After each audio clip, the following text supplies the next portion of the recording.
Barabbas. I shouldn't have arrested him. I shouldn't have tried him. I shouldn't be sending him to the cross. You're taking the advice of Tullius. Barabbas could have been quietly strangled in his cell, and you wouldn't have to cope with that crowd outside. If I had listened to Tullius, I would have made a mockery of Roman law, and I hate to think what Caesar would have made of me. Ah, the ingratitude of these Jews. When I think of the time I spent bringing the new water system to Jerusalem, and the cost. You are a brilliant engineer, pilot. I suppose that's a compliment. Ah, Tullius, at last. Come in. Tullius, we need your advice. Perhaps you could indicate a little more clearly what you have in mind. Something that will sit well with Caesar. As you know, Caesar has ordered no compromise with Jewish extremists, particularly with mob heroes. You'll have to crucify Barabbas. Do you have an alternative? Is that what you call advice? Do you understand what's going on out there? Do you want this demonstration to turn into another uprising? If you don't crucify him, you'll offend Caesar. On the other hand, if you do, I suppose you'll have an angry mob at your throat. Thank you, Claudia. That's exactly what I need at this moment. My wife's analysis of the obvious. Right. There is, of course, one possibility. They know that on their Passover, you perform an annual act of mercy. By commuting the death sentence of one Jew. Symbolic and probably a mistake. Last year, I seem to remember it was an arsonist. And this year?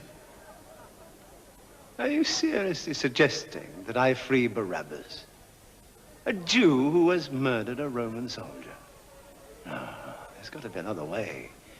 I will not surrender to these barbarians. Since this is meant to be a magnanimous Roman gesture to a conquered people, why not take it a stage further and allow them to make the choice? Listen, they've made the choice. Exactly. You offer them another criminal, they choose Barabbas. It's no longer your decision.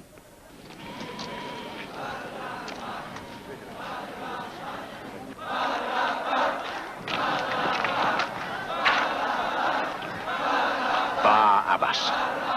Listen to it. These days I can understand you must hate leaving the peace of the temple. The peace of the temple. How long will that last?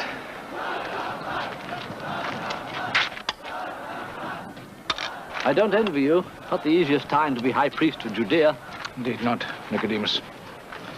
Barabbas kills one Roman soldier and the Romans retaliate. 100 for one. It's not the kind of arithmetic I favor. Do any of us. Revolutionary zealots. Their heroics cost precious Jewish blood. Well, Joseph Caiaphas, I am grateful to Barabbas for one thing. If nothing else, he's taking your mind off Jesus. Well, that depends on whether you have made my warning to him clear. You know this heretic has been seen just outside the city? Now let him dare enter it once again, and I will have him arrested by the temple guard.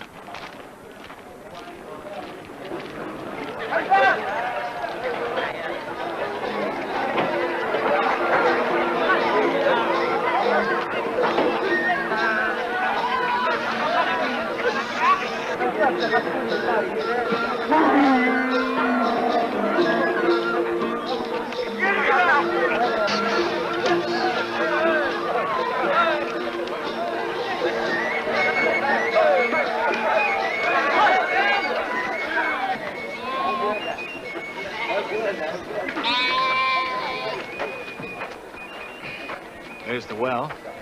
There's the man with the pitcher. Peter, how could he know that a man with a pitcher was going to lead us to the Seine? He arranged it. You can't all be miracles, you know. There's a practical side to them, too. Peter?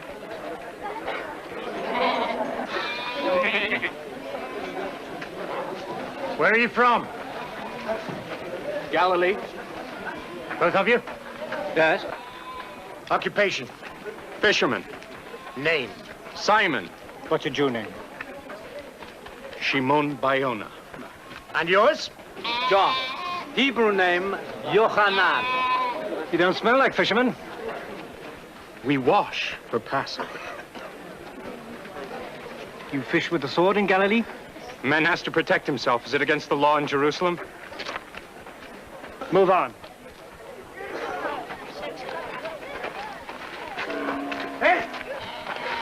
What do they think of Barabbas in Galilee? We don't know him. Of course.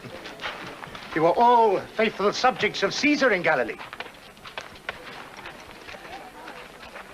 We render unto Caesar what is Caesar's, and to God what is God's. That is too well put for a fisherman. Who said that? Our rabbi. And what belongs to Caesar? Taxes. And your God? Love. Excellent. We could do with more Jews like your rabbi. On your way.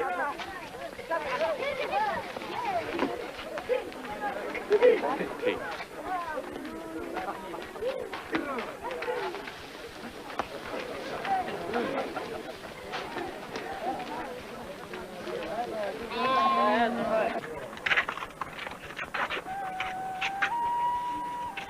I'm Jacob. Peter. John, come with me.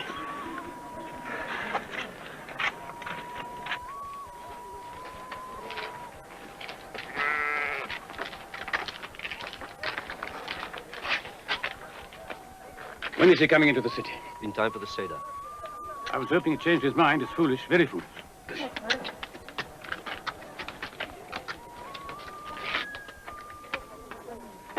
He knows the danger. Then why? I suppose he would say the prophet Isaiah predicted it. The prophet Isaiah didn't attack the courtyard of the temple and drive the merchants and money changers out with a whip. What is the one thing these Jews are really passionate about? Their religion. What if we were to arrest one of their high priests, for instance?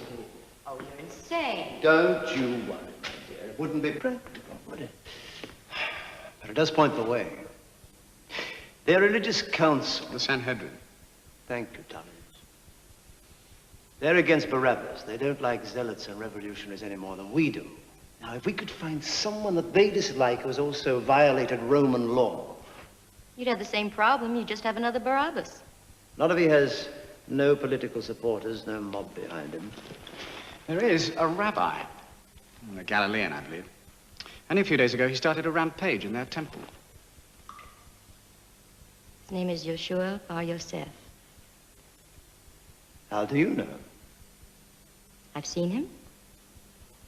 Well, I don't care who he is, as long as he's broken the law, and arresting him won't provoke further demonstrations. What if he's innocent? He's a Jew, Claudia. I'll look into it if you like. Yes, do. Before they start shutting themselves up for their interminable ceremonies.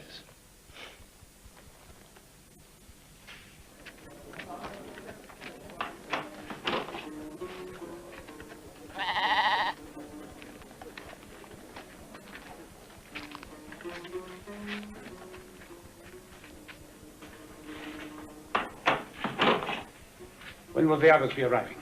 Later. After we've seen the room, I'll go back to the well and wait to lead them here for the Seder.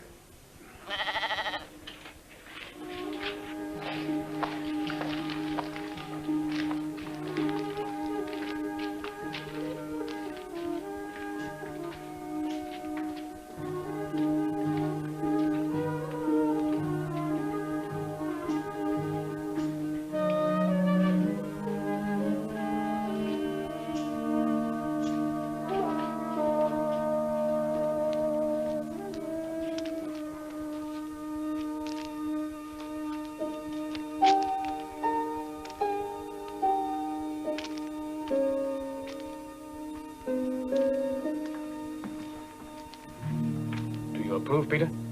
The rabbi will be pleased. My servants will look after you tonight. Thank you, Jacob, but that won't be necessary. I want to, Peter. It's the least I can do. Anything. Anything I can do, I'm at his service. Jacob, thank you.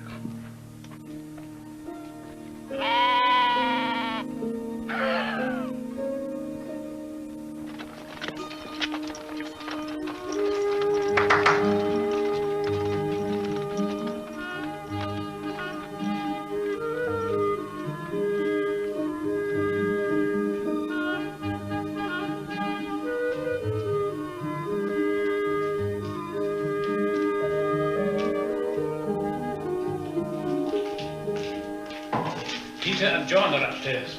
Go up and prepare the table for them. Good.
I've been talking to some people who just arrived from Galilee. There's been rioting there. The Romans have killed more than a dozen people for protesting against Barabbas' sentence.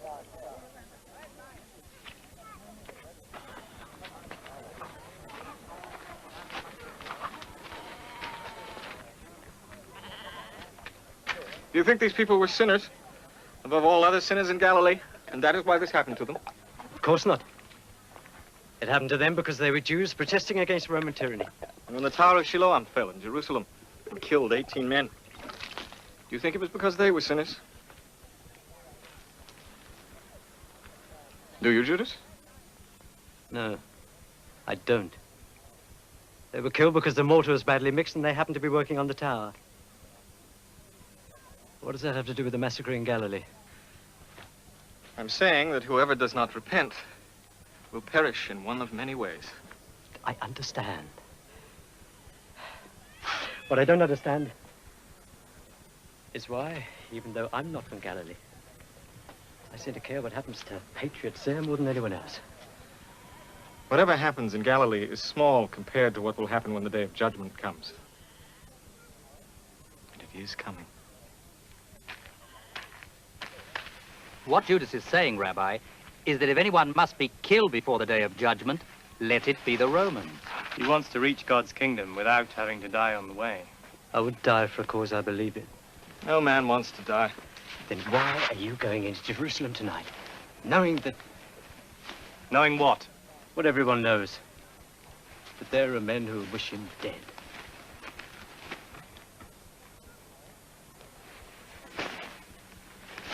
It is necessary that the Son of Man go into Jerusalem on the Passover, suffer at the hands of the lawyers and the priests, be betrayed and crucified, and then raised on the third day.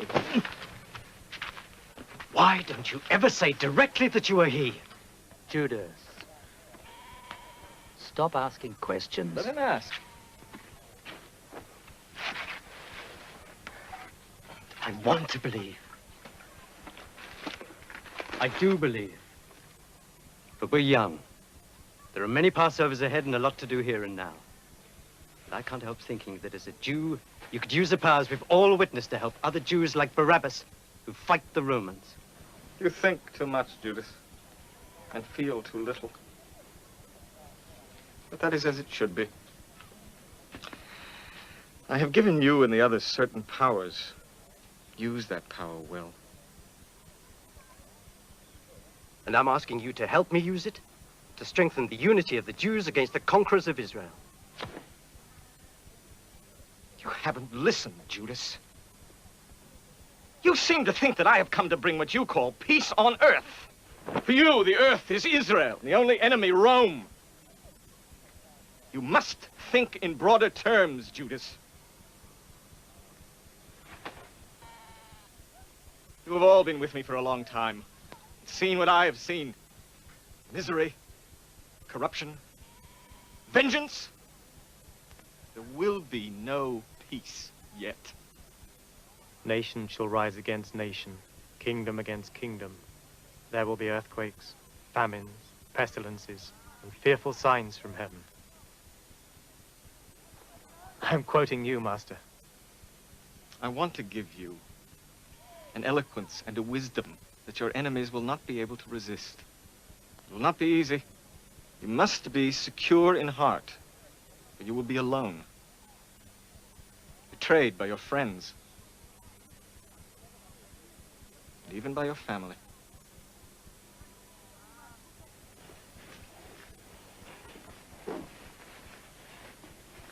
You are the master of the house, but you should have asked me. Why, Ruth? I've never doubted your hospitality. Passover is a family feast. Why take risks? Some people are worth taking risks for. And he is one of them. What do you think will happen if they find him here? Happen? Does something have to happen? Jacob, every child in the street knows what Jesus did in the temple, and to you, among others. It's Pesach, Ruth. Please. What do you think will happen? They find him here. You'll be ruined. Yes, perhaps. You find humor in ruin? No. But something inside me finds a certain joy in his words. Every time I hear him speak, it's like an illumination. What profits a man to gain the whole world and lose his soul?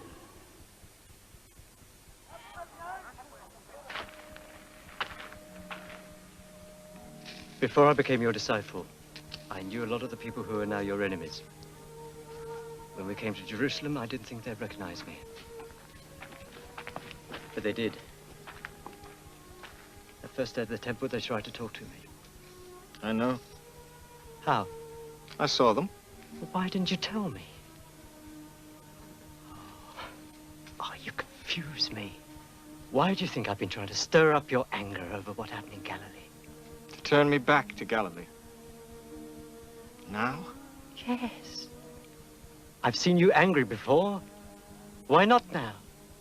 Of all my disciples, I've sometimes felt closest to you because you've understood my words best.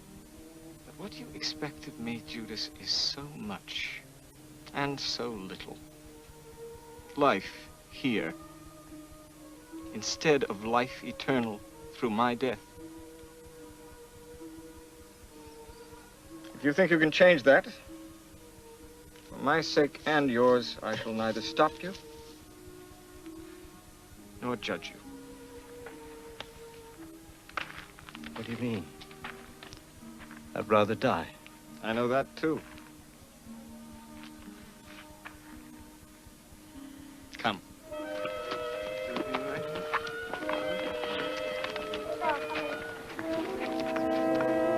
Each of you will make your way into the city so as not to attract attention. This is most important. Nothing must happen until the Seder is over.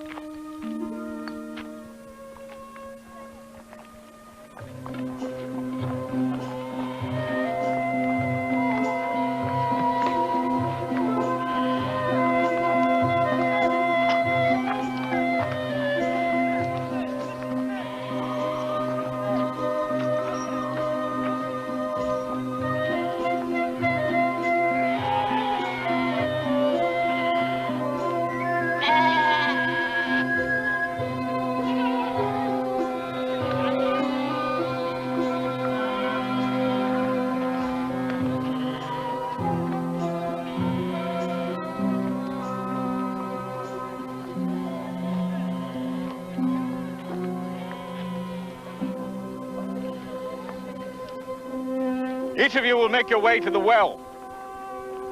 Peter will be waiting there to take you to the Seder. Go now. And be careful.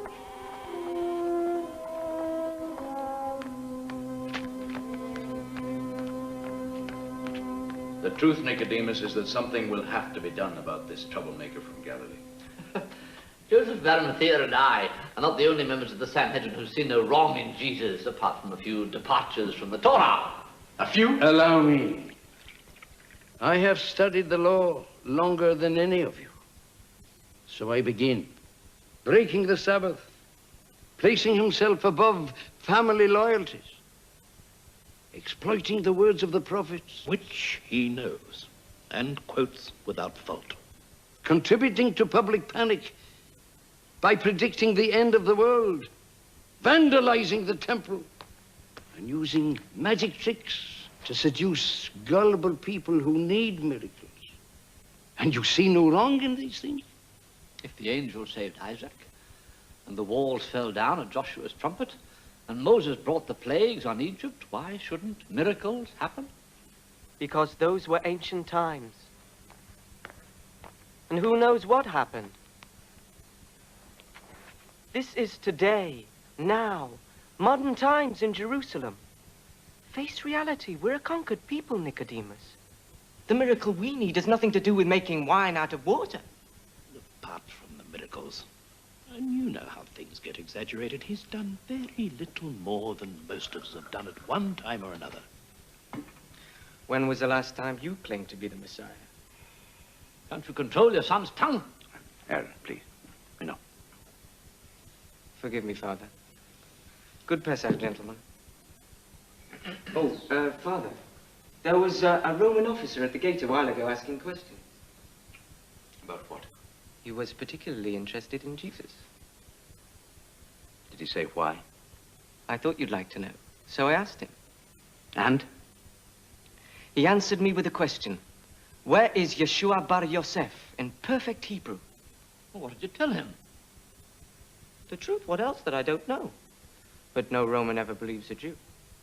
They've been talking about him for the last hour. Have you ever seen him? Yes. I've also heard him speak. Where? In the synagogue. Jesus' crime is not in his claim that he is the Messiah. The prophets tell us to expect one in these years. No. The blasphemy is in his heresy. And that is so monstrous that even were he a model Jew in all other respects, it would damn him. What heresy? I'm aware of no heresy. Because you are not a religious scholar, Nicodemus. A heresy that demands the understanding of a religious scholar can hardly be serious.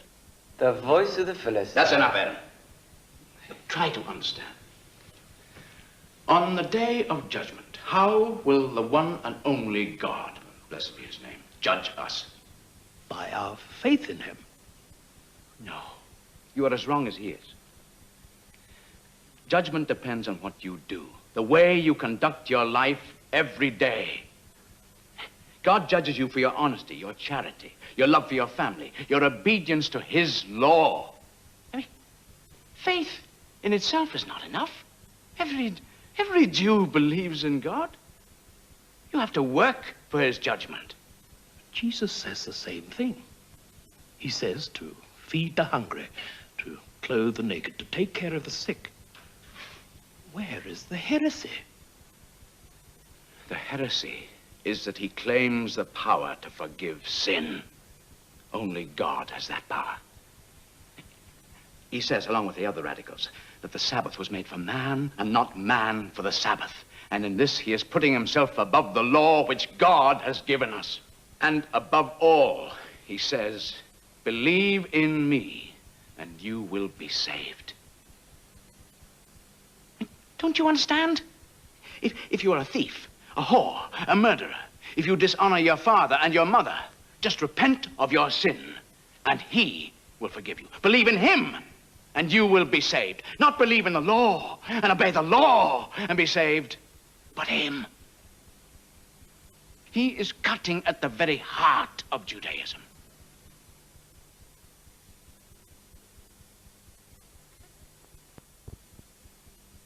Sire. Their old manuscripts and sacred books predict one just about now. No one really believes in it. But since his arrival signals the end of the world, aspiring messiahs like Jesus tend to make the Jews a little nervous. But is he a criminal? Their lawyers and rabbis take a poor view of him. I have a strange feeling that given the proper encouragement, they might even charge him with blasphemy. That's not enough. The Jew we want must also have violated Roman law, or at least appeared to have done so. There's an old political device, Tullius. It's called a fixed trial. This report says that he calls himself king. King of the Jews? That's not bad.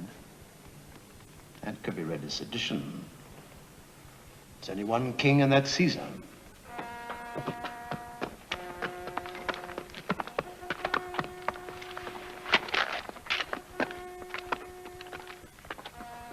But what if he is the Messiah? How could he be the Messiah? He's not even a good Jew. Nevertheless, what if he is? Wouldn't that put you, Joseph, as the spiritual guide of the Jewish people, in a somewhat delicate position? I don't think we should do him the honor of allowing him to spoil our Passover, nor to divide us any further. We all agree on that, I hope. If only he'd stayed in Galilee. Excuse me, Master. A Roman soldier just brought this. He said he'd wait.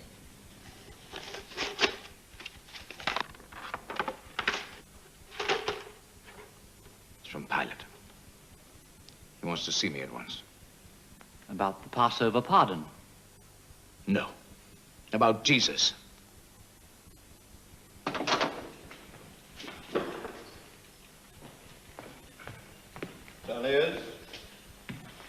I'm sorry it took so long. I stopped to get this.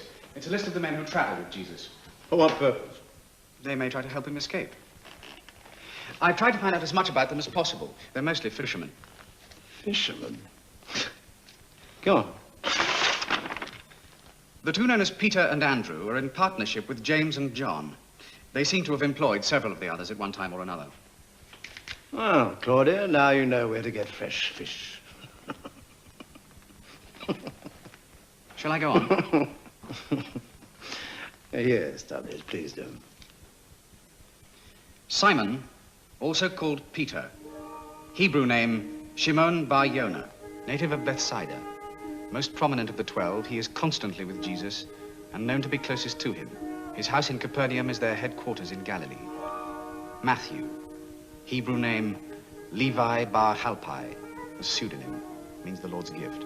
Ex-tax collector for Herod. Philip, also known as Pinchas, thought to be a disciple of John the Baptist, who was, incidentally, decapitated by Herod. Andrew, Hebrew name, Andari bar Yonah, brother of Peter, also a disciple of John the Baptist and one of the first to follow Jesus. Thomas, Hebrew name, Thomas, believed to have less conviction about Jesus than the others, place of birth and occupation unknown. John, Hebrew name, Yohanan, son of a Galilean fisherman named Zebedee, believed to have been born at Bethsaida, has a brother named James. James, Hebrew name, Yaakov bar Zebedee. Jesus refers to the two as the sons of thunder, reason unknown. Simon, Hebrew name, Shimon. Peter's name was Simon until Jesus changed it to avoid confusion with this one. Nathaniel means gift of God. Hebrew name, Bar Talmai. Comes from the village of Cana in Galilee, brought into the group by Philip. James the Younger, Hebrew name, Yaakov bar Halpai, occupation unknown. Thaddeus, Hebrew name, Levi bar Taddai, occupation fisherman, not much else is known. Judas Iscariot, Hebrew name, Yehuda Ishkarioth, comes from a family of leather workers. Of the 12, he is the only one not a Galilean. Keeps and dispenses the group's money. Probably the brightest of the lot.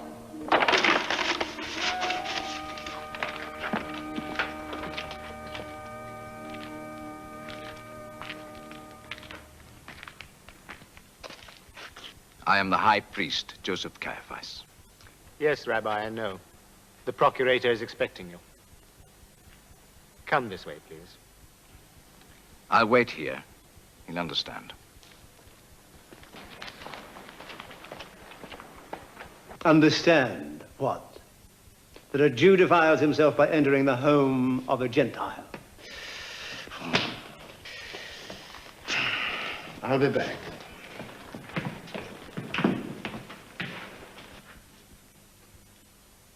You say you want no trouble this Passover, no demonstrations, no fighting in the streets. No, we don't. And why haven't you arrested him? We can't during Passover. Why not? I've seen your temple guards arresting pickpockets. Pickpockets, yes, Excellency. This is not quite the same thing. I want him arrested and brought to trial. It's against our law to convene the Sanhedrin for a trial on Passover. You're not obliged to call it a trial. Thank you, Excellency. But it's more complicated than that. He has a highly volatile following. You mean revolutionary and dangerous? Besides, we don't know exactly where he is. Oh, I know you, Rabbi. If Jesus is what you say he is, you'll have someone keeping track of things. You'll find him. We have warned him to stay away from the city. Have you now? On pain of what? You know we Jews are not allowed to carry out the death sentence. That's right. You can only condemn. That's an arrangement that should suit you, Rabbi. We Romans take the final guilt upon ourselves. How long have you people been doing business in the court of the temple? 500, 600 years. It's the center of their daily life, isn't it? Much like our forum in Rome. You don't want him to start another riot there, do you? Of course not. He's not going to go away, Rabbi. I want you to arrest him, find him guilty, and turn him over to me. Guilty of what? Whatever you wish. But find him guilty. Excellency, I must tell my people something. It should satisfy your people to know that I am doing this to prevent bloodshed in their fair city. Then why don't you have your troops arrest him? You know, Joseph Caiaphas, there are a dozen men who would give anything to be appointed high priest in Jerusalem. I'm sure there are, Excellency.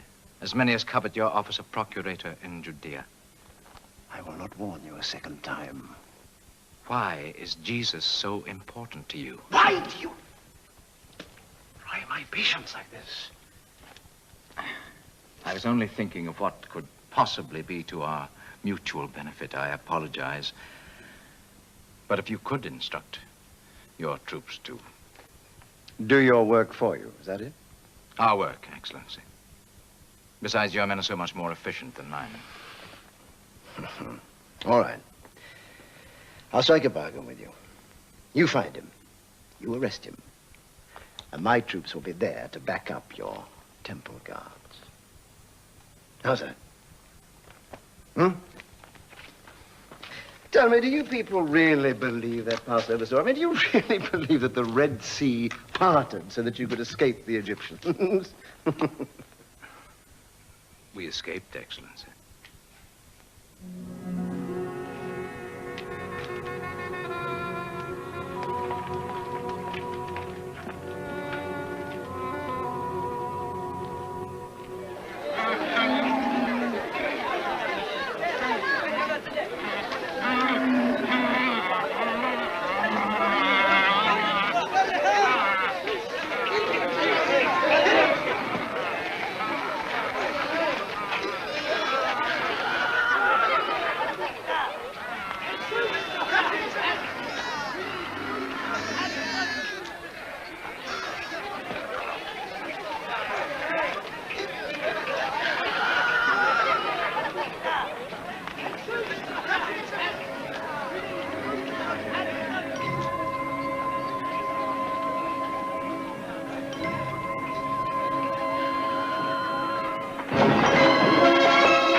Your money?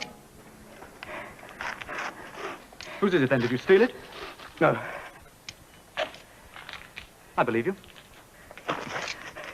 Give it to me. It belongs to other people. Who? They're friends of mine. Oh, that's what I thought. And I know the names of at least one. Of course I know yours. You're Judas. Judas of Kerioth. No, you're mistaken. No, I'm not. They pointed you out to me the other day at the temple. What do you want? To know who else is in the city? Jesus, for instance. I don't know where he is. I swear, I don't. The one you'll have to convince is the high priest. What possible interest can Pilate have in Jesus? If anything, Jesus has gone out of his way not to offend the Romans. I know Pilate. He has some devious purpose in this. Well, from what you said in the past, I should think you'd be happy to hand Jesus over to him. Jesus is dividing us with his fanaticism. And anyone who divides us feeds the Romans. If I had not listened to you and his other so-called friends, I would have had him arrested after the outrage at the temple. Done what with him? The right thing by my conscience. I would have had him tried for heresy by a properly convened Sanhedrin. With Passover, that is out of the question. What will you do, Mesa? I'll try to find him. And if you do find him? I will do whatever has to be done. Even to handing him over to Pilate? Yes, Nicodemus, yes!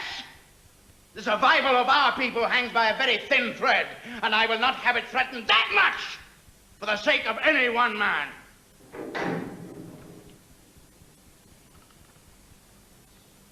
We must see the high priest.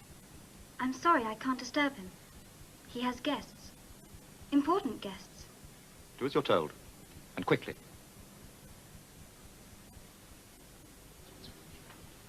Don't worry. It's not you they're after. Yes. Good Pesach, Rabbi. And to you. I have someone here I think you'd like to see. Who is he? He's one of Jesus' disciples. We spotted him coming into the city. He was alone? Yes. What is your name? Tell him. Judas. Speak up. Judas Iscariot, Rabbi. Bring him in. You say he is not in the city? No.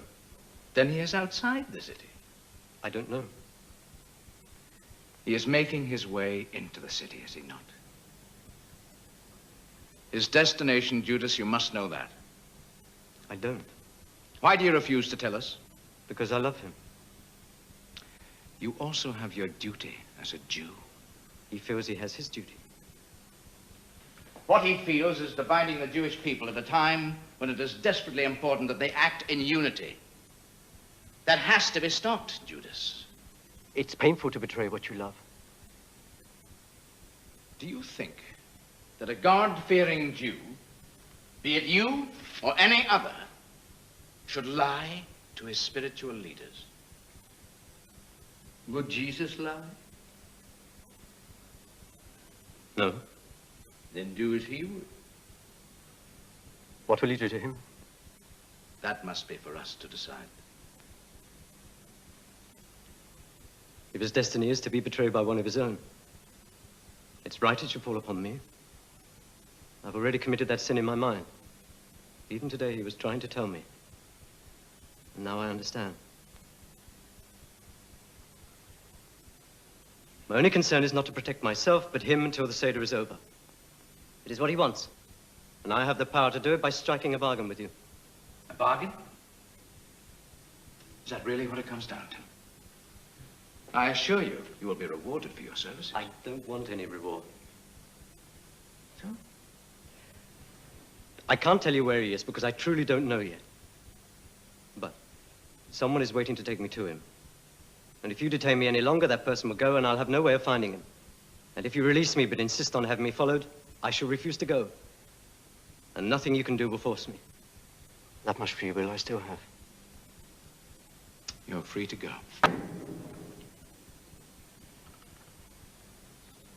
We must see the high priest.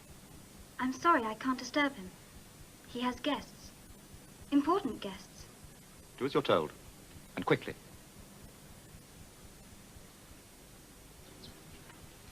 Don't worry.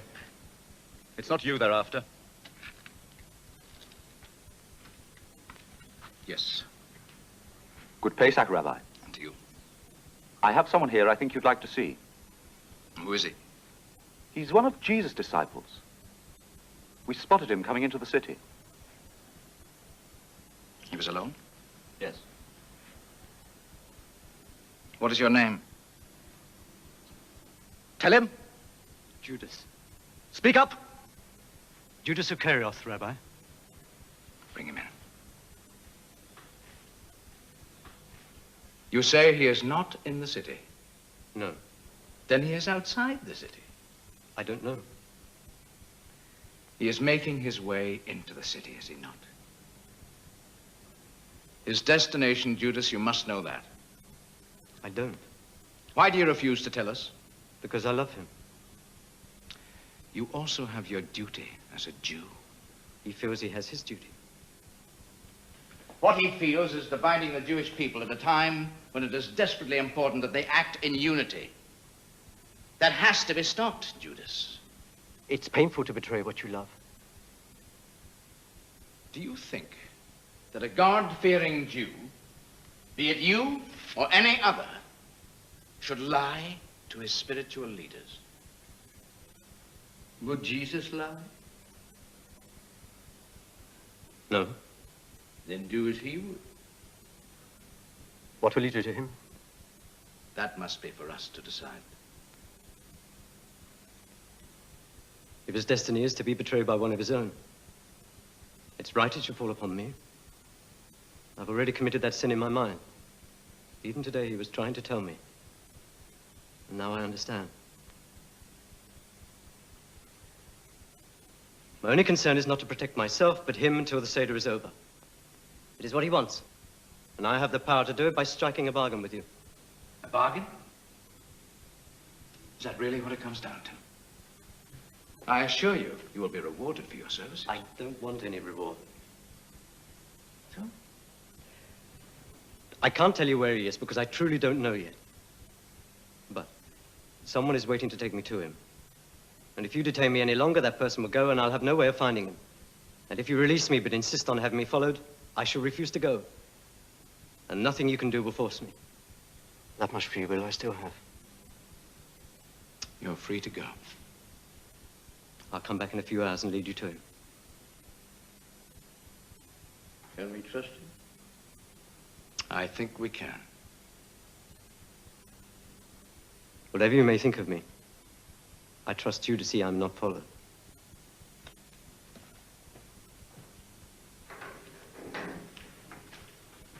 Traitors, trust.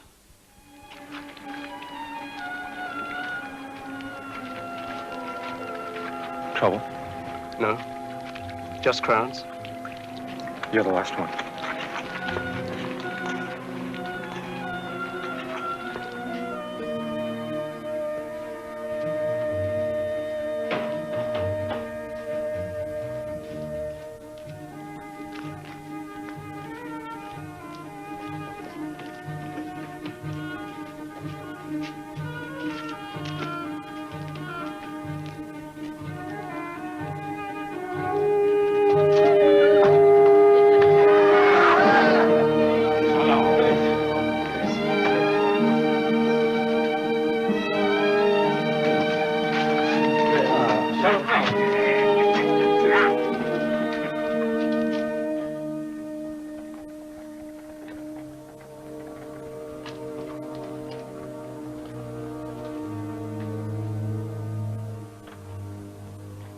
Why did you insist on coming to Jerusalem tonight?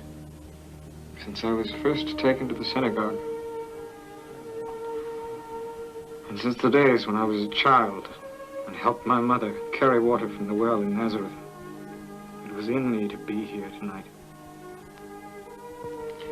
Every man has a destiny. There's no denying it.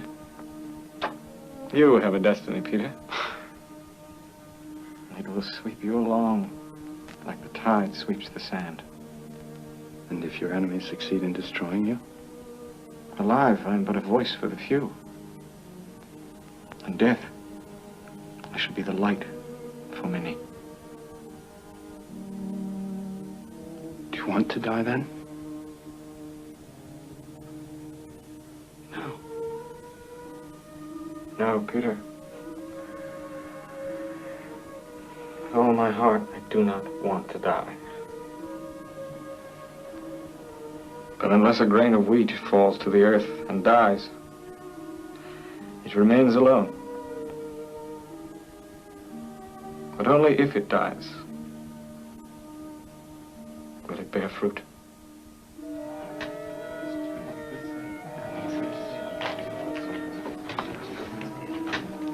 I think you have all you need. Thank you, Jacob. And thank your wife. I know she must be worried, so please tell her I shall be leaving as soon as the Seder is over. Where will you go? Better for you not to know. Good Pesach to you, Rabbi. And to you, Jacob.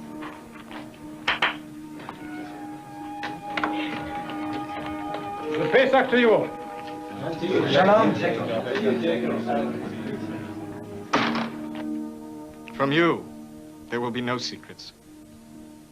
Tonight, above all other nights.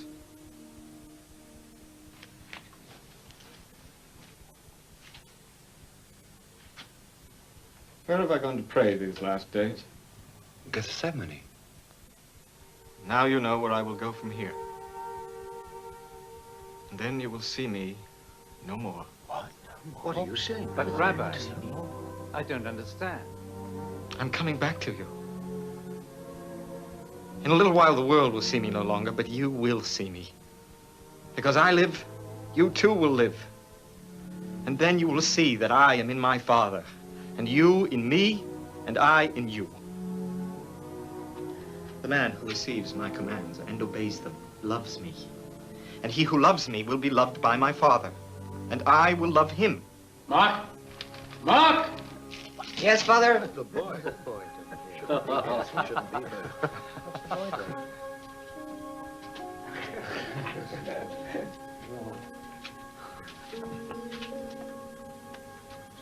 I like being with you. Is it wrong? No. Can I be a disciple? Knowing my secrets makes you one already, doesn't it?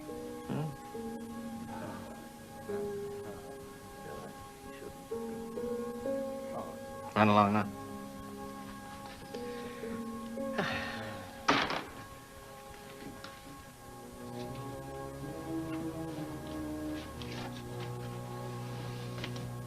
Master. Yes, Thomas. Have we not always gone where you have gone? Always. But where I go tonight, you cannot follow. It's hard to accept. Thomas, isn't it enough I tell you what you should know already? Why? I will follow you now, anywhere, to prison. Yes, me. Peter, Peter. Before this night is over, you will deny me not once, but 3 times as the cock crows. Deny you? Take me. I will give my life for you. So will I. So will I. So will I. We all will I. Stop it! Do you want the whole of Jerusalem to hear us? Should be careful. Yes.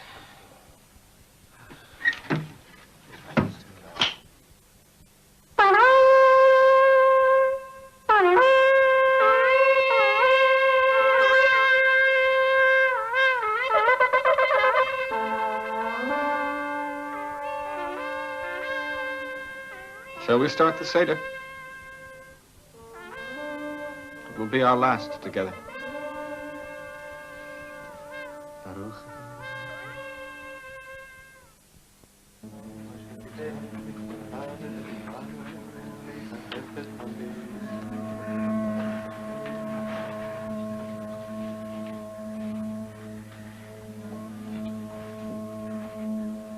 Baruch atah Adonai, Eloheinu melech haolam, asher קידשנו במצוותיו, וציוונו להדליק נר של יום טוב.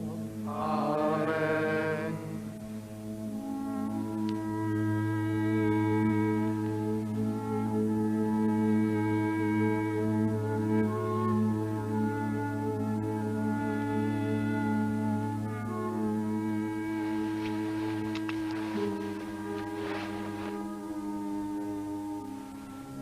ברוך אתה אדוני, אלוהינו מלך העולם, בורא פרי הגפן. אמן.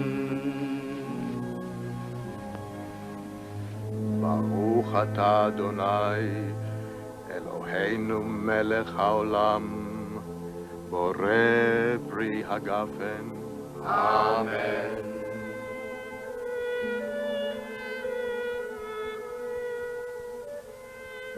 ברוך אתה אדוני, אלוהינו, מלך העולם, שהחיינו, וקיימנו, הגיענו לזמן הזה. אמן. Blessed art thou, eternal our God, King of the universe, who created the fruit of the earth.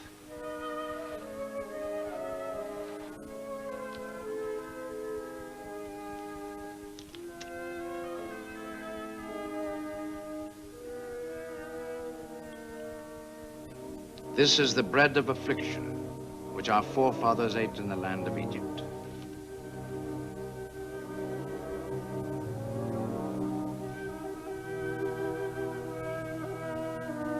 Isaac, don't you wonder why this night is different from all other nights? Yes, Grandfather. So why don't you ask? Why is this night different from all other nights? Slaves we were unto Pharaoh in the land of Egypt.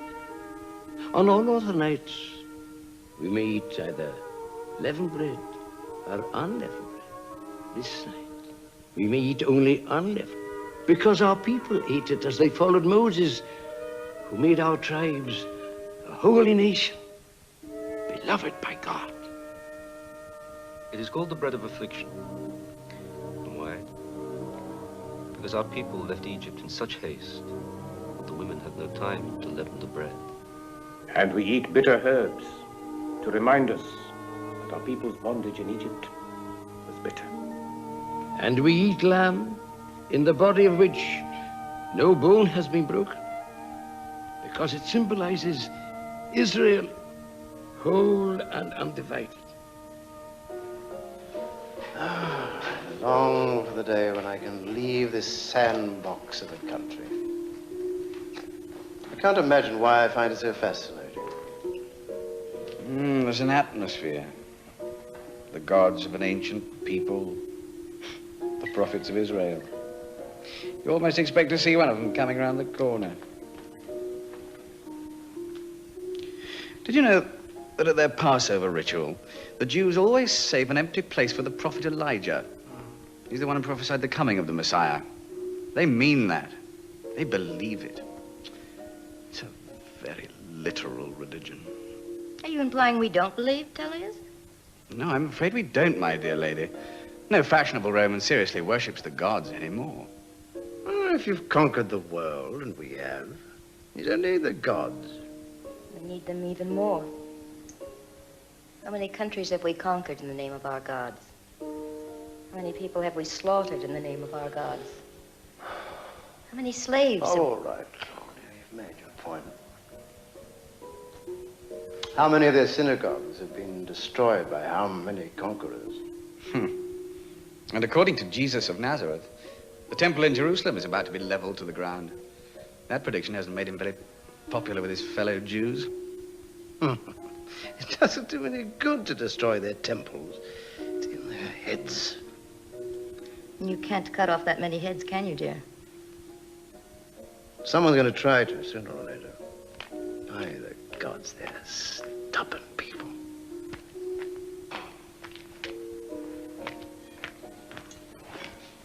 Excellency. From the High Priest Caiaphas. Jesus of Nazareth is in the city. One of his disciples will deliver him to us tonight. A traitor? And why should the Jews be immune to treachery any more than we are? How many men should I detail? A dozen? 10 should be enough. That was merely matching numbers. Jesus has a dozen. -1.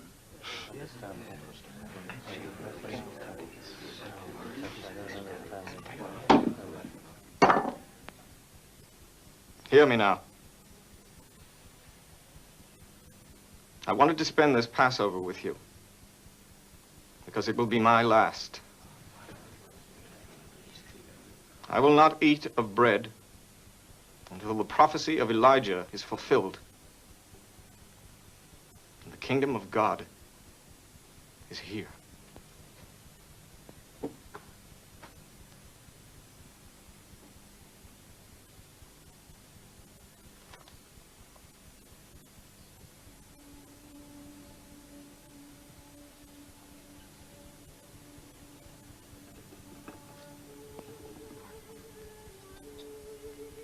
Eat this.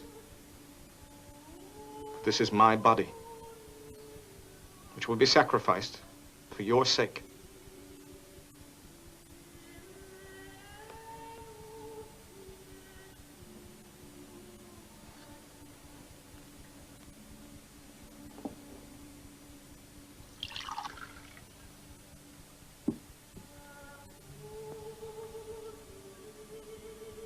Drink this. For this is my blood, which is shed for you, so that you may be saved.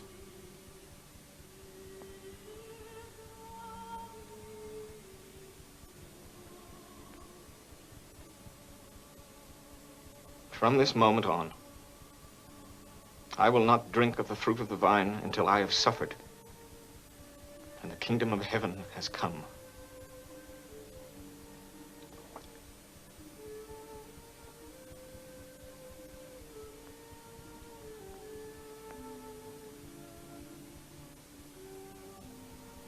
Thomas, do it as my memorial. But it's only bread and wine. This is a new covenant, a bond between us that will last forever. When you receive this, you are receiving me.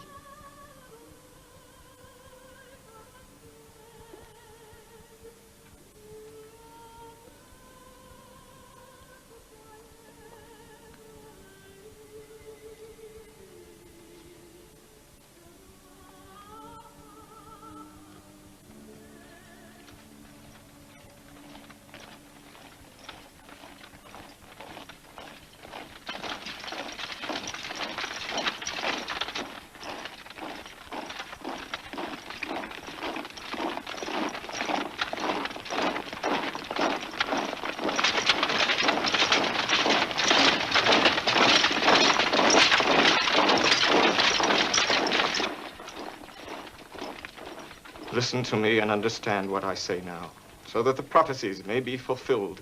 I tell you that one who eats bread with me will lift up his heel against me.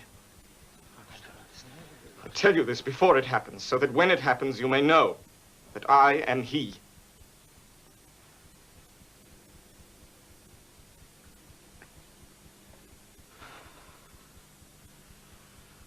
One of you will betray me.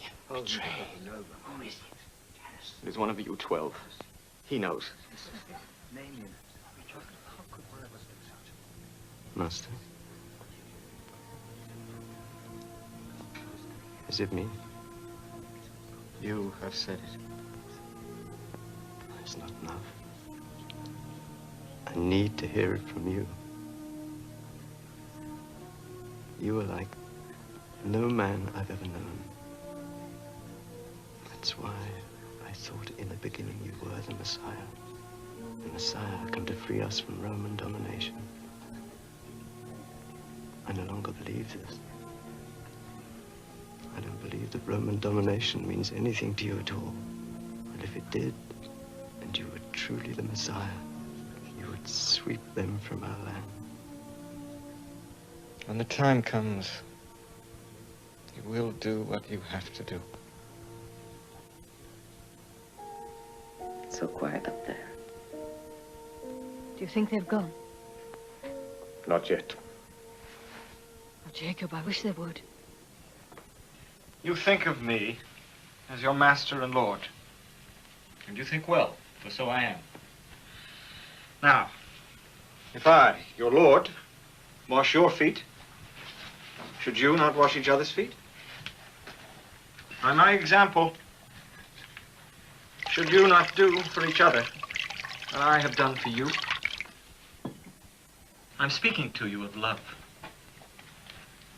And that is my new commandment to you. Love one another as I have loved you. In that way, all people for all time will know my disciples by their love for one another.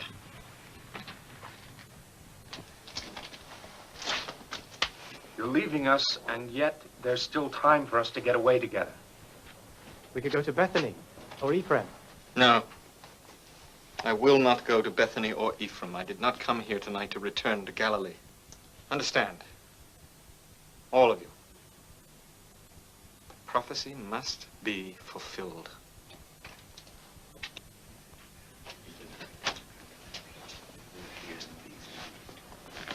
Do what you have to do. Quickly. What shall I do with this? It's not mine. Give it to the poor.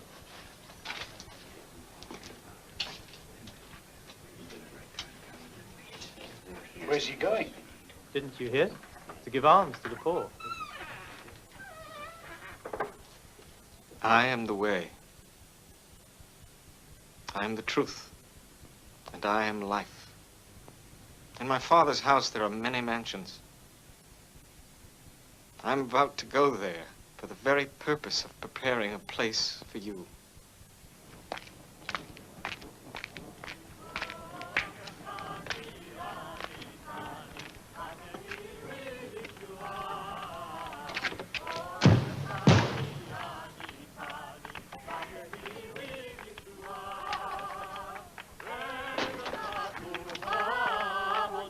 Yes?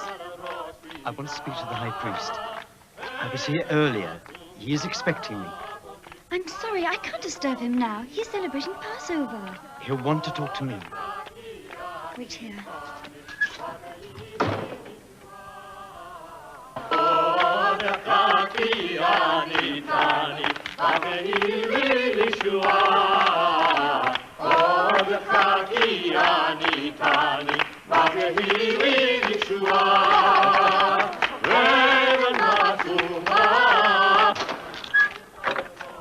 Did you find him?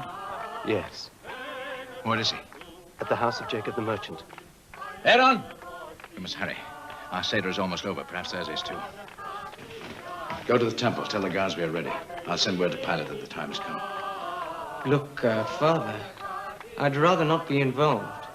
You are involved, like the rest of us, like it or not.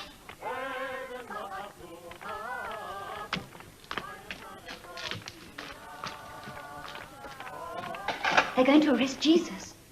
How do you know? That man who was here earlier. He's come back to tell the rabbi where they could find him.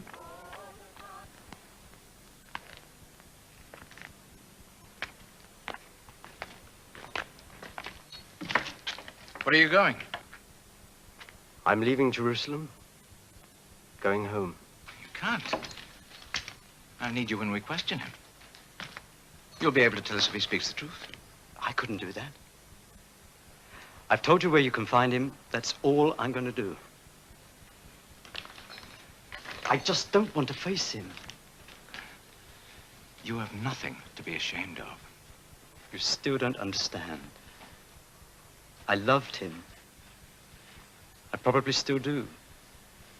I'm only doing this because it's dangerous for all of us to let him go on this way. I'm sorry, Judas. But you must be with us. Good night, Rabbi. Judas. Stop him!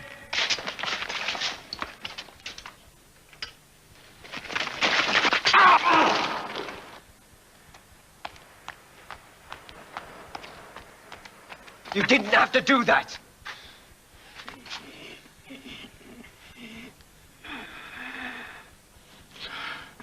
Don't provoke them. There's nothing you can do.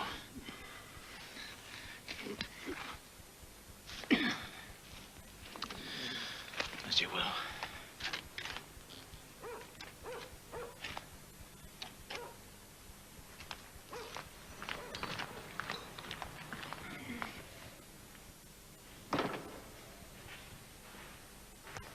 Pilate, why don't you come to bed? Because I'm not tired. Come in.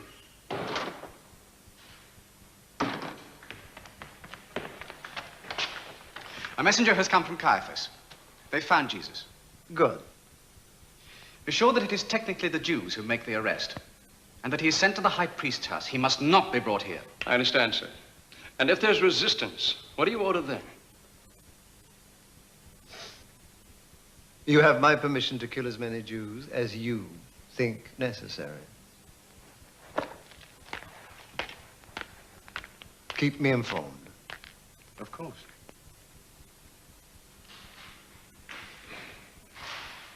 Attention!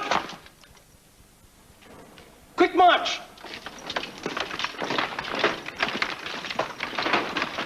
Oh, who goes there?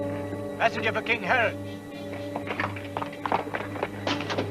Is he blind that he can't see it's the middle of the night? Your Majesty, he insists that his orders were to report to you personally. No matter the time. There's no respect in this city, no respect in Judea. No man in Galilee would dare disturb me at this hour. No, sir. Not only is there no respect, but the air is foul, the streets are choked with people. Yes, quite right, Majesty. There are beggars everywhere, flies in the marketplace. Well, what is it? My orders are to report immediately any unusual happenings in Jerusalem during the week of Passover, particularly where they concern the Romans. Pilate? What's he up to in the middle of the night that makes it important to wake me? He was visited this afternoon by the high priest. Are you sure? Yes, Your Majesty. I find it hard to believe that the high priest would soil himself by entering the house of a Gentile. He was in the courtyard, Your Majesty. I saw him go in and I waited for him to come out. Just a little while ago, the centurion, Abinadar, marched out with a platoon of Roman soldiers. And? I overheard their conversation. They were on their way to the house of the high priest. It's amazing, isn't it? Perhaps we shall see the day when Jews and Gentiles will be scrubbing each other's backs in the public baths. What else did you overhear? They were going to arrest the one known as Jesus of Nazareth. So, the Nazarene has finally forced their hand just as the Baptist forced mine. Go and report back all you see and hear.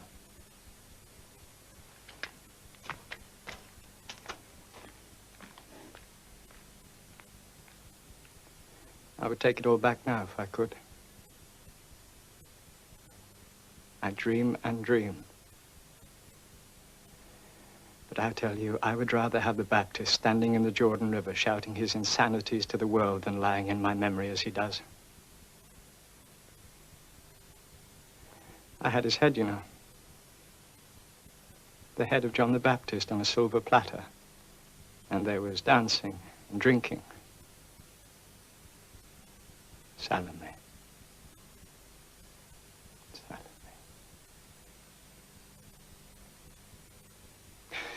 It's amazing, isn't it? What a man will do for a woman.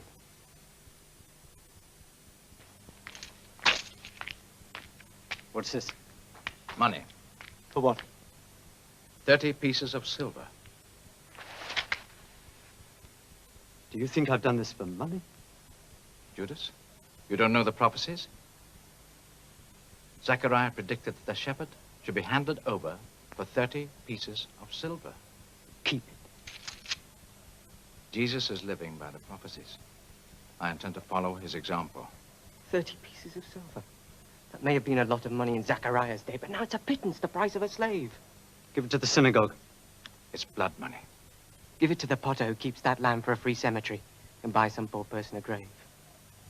No, Judas. It's yours.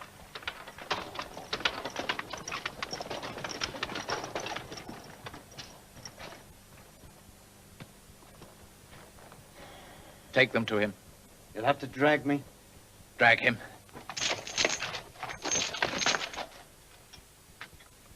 You will lead them to him, and you will point him out. Do you understand? Do you understand?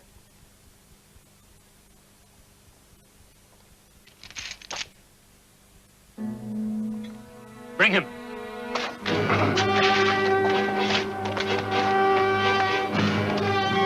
My orders orders are to accompany your men, not to interfere in the arrest. Only if there's resistance, you might take action. Aaron? Yes, Father. I want you to go with them. But you know how I feel. Go with them.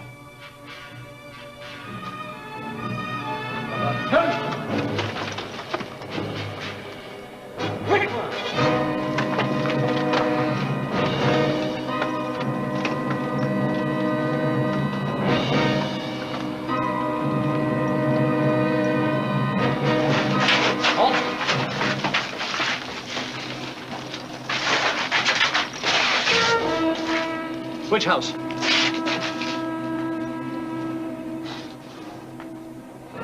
Move!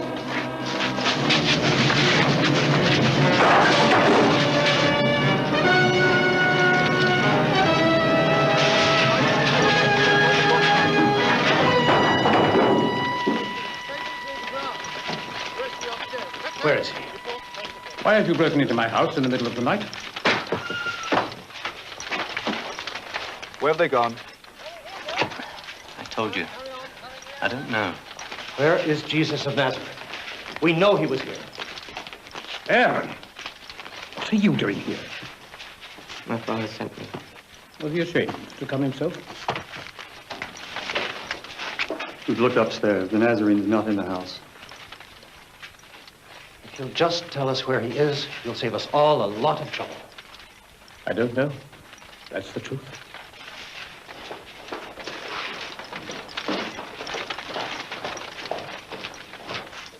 I told you this would happen.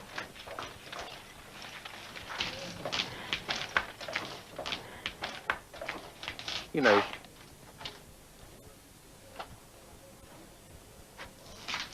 Tell us where they went, Judas. We don't want to be at this all night. Perhaps he went back to Galilee. In the middle of the night? Perhaps he went to Bethany or Ephraim.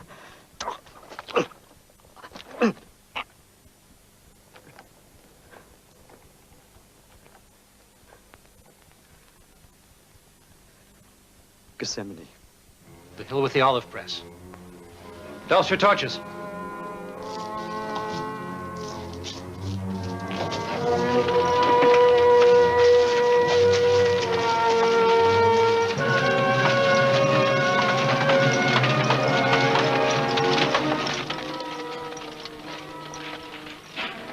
I know where to sleep. Then hurry, Mark. Warn him. No.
My name is Mary, Mary of Magdala. I was told I could find Jesus of Nazareth here. I know nobody by that name. I'm sorry. I'm sorry I bothered you this late. This man you're searching for. Yes. Is he a friend of yours? A friend? Yes. Yes, he is.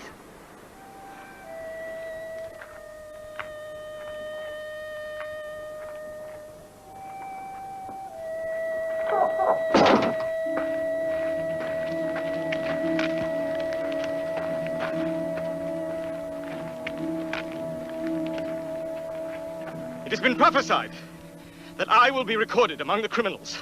That is about to happen. You will be hated and persecuted because of me. You will be put to the test. Pray that you will be strong. Now I must be alone. May we watch with you? Watch. And pray.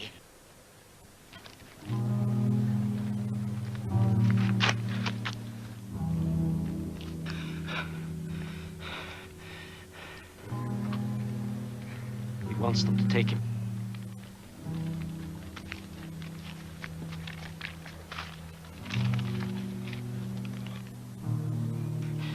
Father, the hour has come. I have glorified you on earth. I have finished the work you gave me to do. I have made your name known to the men whom you gave me out of this world. Now they know that all your gifts have come to me from you. And they now speak your word.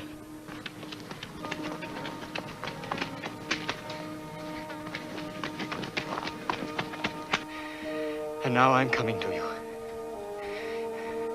But while I'm still in this world, I ask that you protect by the power of your name all those whom you have given me, that they may be one as we are one.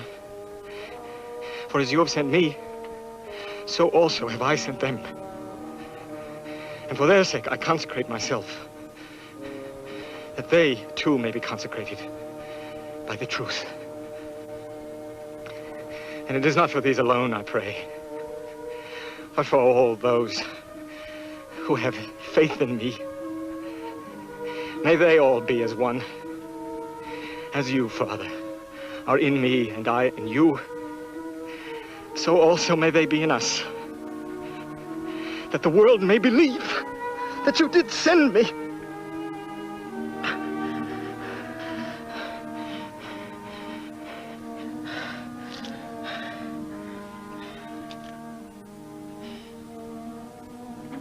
Father, the hour has come. Glorify me as I have glorified you.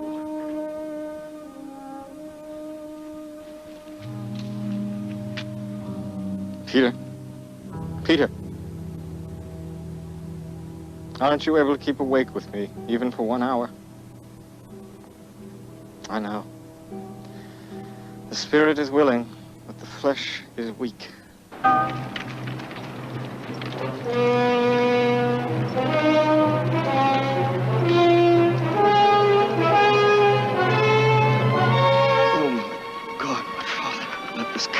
From me. Simon! Matthew! No. Not as I will, but as you will.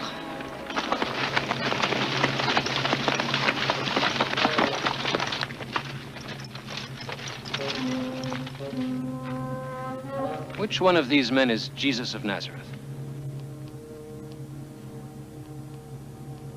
Which one?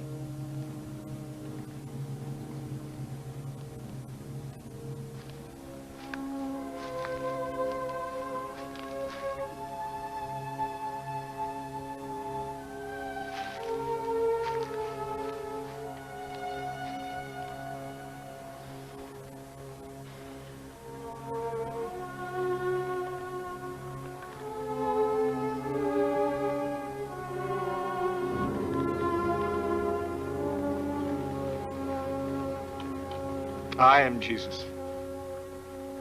Well, what are you waiting for? Take him. Peter, put down your sword! You have me, let the others go. Let them go. Where do you want him taken? My father's house.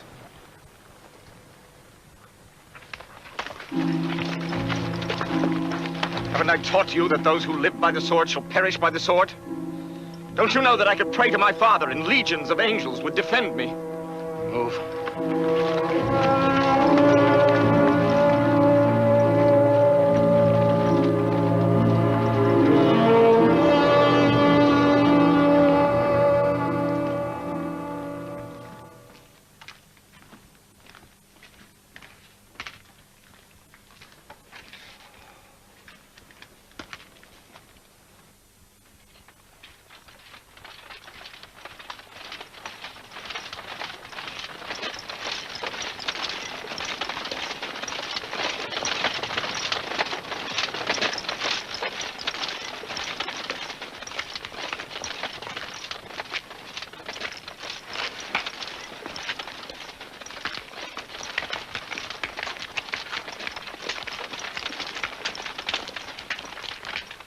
Open the gate! Are you asleep?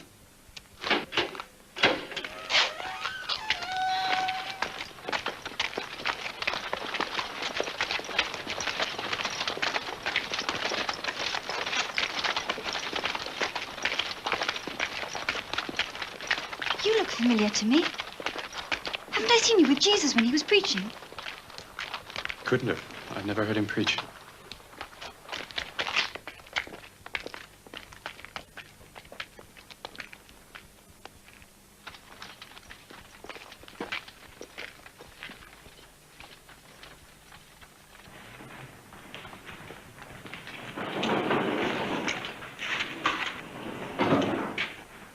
My father-in-law has a great curiosity about this man.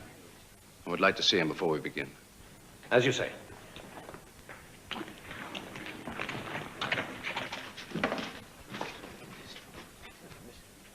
Was there any resistance? One of them used a sword. Jesus stopped him. Good. He said, those who live by the sword shall die by the sword. And you were impressed? Yes, I was. If only it were true. Those who live by the sword kill those without swords and live on. Before my son-in-law was appointed by Pontius Pilate, I served for many years as high priest. I have wondered and still wonder what makes a young man like you pose as the savior of the whole world. Are you deranged? We have been told that you are highly intelligent, well-versed in the law, not given to extravagance or indulgence in the grape. We understand that you are unmarried, and we haven't a single report of any scandal about you. We do know that you associate with prostitutes, but you've never been known to take, well, a personal human interest in any of them. Is that true? The first shall be last, and the last shall be first. Ah, so you can speak after all. But what does that mean, the first shall be last and the last shall be first? It means that prostitutes will go into heaven before you. I can see that you are not given to flattery or diplomacy. Indeed, it is your mouth that has fetched you here tonight. Tell me, Jesus of Nazareth, why do you teach heresy? I have spoken openly, where all the world could listen. I have spoken in the synagogue meetings, and in the temple, and in the open country. Why do you question me? Question those who heard what I said. They know what I said.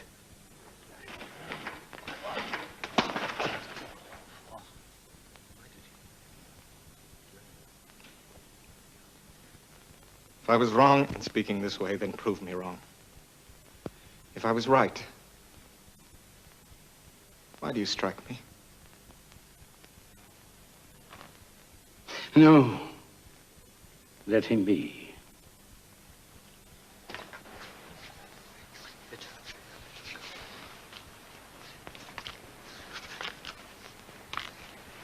You're one of them. No, I'm not. You're mistaken.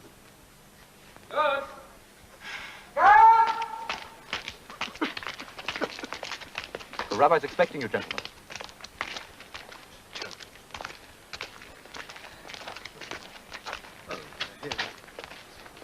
This man was with him. Even his clothes are Galilean.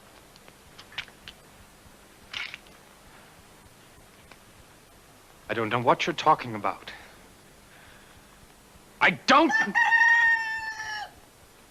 know the man.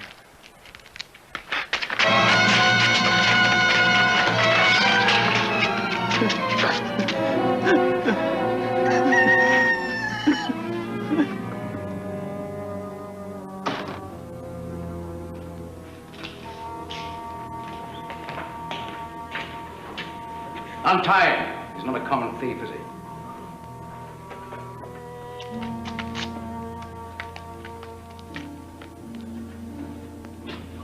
Jesus of Nazareth, the question of blasphemy has been raised in connection with your preaching. Have you anything to say?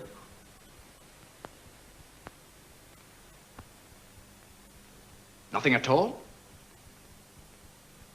Very well. Let us proceed. Honorable men of the Sanhedrin,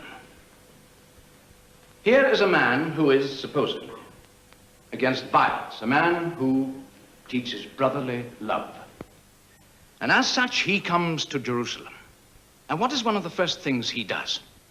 This man of love. He goes to the temple, this man of peace, this man of non-violence, and he overturns the tables of the money changers and the benches and cages of the dove sellers. He fashions a whip out of cord, and he lashes them out of the court of the temple. The merchants, the sheep, the lambs, the cattle. And throughout it all, he is shouting insanely. Would you tell this august body exactly what it was you were screaming? If you are able to remember, that is. You have turned my father's house into a marketplace. His father's house. Can you imagine that? He calls our holy temple his father's house. This carpenter from Galilee, who was known to associate with prostitutes and collectors of Roman taxes and all manner of other disreputable people, calls our holy temple his father's house.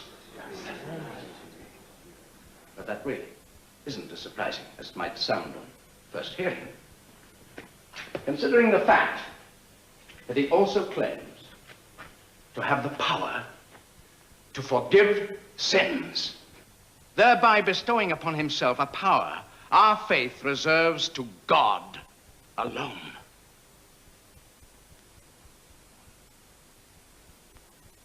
But neither is that altogether surprising, since he also claims to heal the sick, raise the dead, give sight to the blind, feed thousands upon a few loaves and fishes, and walk on water.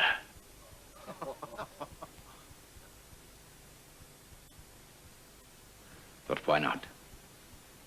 Since he refers to himself as the Son of God. Son of God. What is the meaning of this? I ask. What is the meaning of this? Welcome, Nicodemus. I'm happy you could join us. Happy I could join you. Is that the reason I was not informed of these proceedings? Please be seated. Let us continue. I demand to know why I was not informed. There was no time to notify everyone. No time? Will you please sit down? Is my friend Joseph of Arimathea present? Or Solomon? Mordecai? Jonathan? Elam? Micah? Azariah? There was no time to inform anyone who might disagree with you. There are many men of the Sanhedrin who are not here. Will you sit down? We have important business to take care of.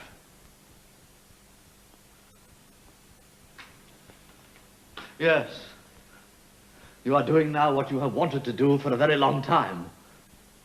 How many times have you sent men to trap him? And how many times have they returned, as I did, impressed with his knowledge of the law, his philosophy, his hatred of hypocrisy, and his love of the truth? I ask you, how many times? Sit down, Nicodemus. Sit down. I tell you, this man is innocent. Sit down, Sit down. Sit down. He is innocent. And much as I would like to leave out of shame, I will not leave. I will remain here on behalf of the many of our membership who will ask, how could this happen? Shall we hear the evidence? I saw him eating with sinners, with tax collectors and whores. I became very angry. Did you speak to him about it? Yes. I questioned him as to why he did so. He said, it is not the healthy who need a doctor, but the sick. He said he had not come to heal the virtuous, but sinners. He said it is not what goes into the mouth that makes a man unclean. It is what comes out of the mouth that makes him unclean. He did. And? He said that things that come out of the mouth come from the heart. And from the heart come evil intentions, murder, adultery, theft, perjury, and slander. And that these are the things that make a man unclean. But to eat with unwashed hands does not make a man unclean. And he said that the Sabbath was made for man, not man for the Sabbath. And he said that he himself is master of the Sabbath. I was there when a woman with a bad name in her town came to him. She had been a prostitute for many years. I heard him tell her that her sins were forgiven.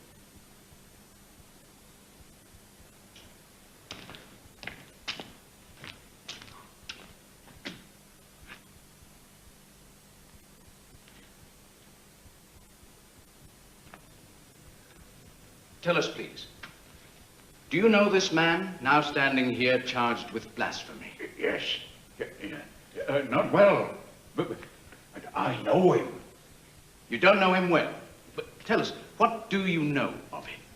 I was in a synagogue on the Sabbath when Jesus of Nazareth came to teach. Would you tell us, please, what he taught in your synagogue on that Sabbath day? I don't remember all he taught.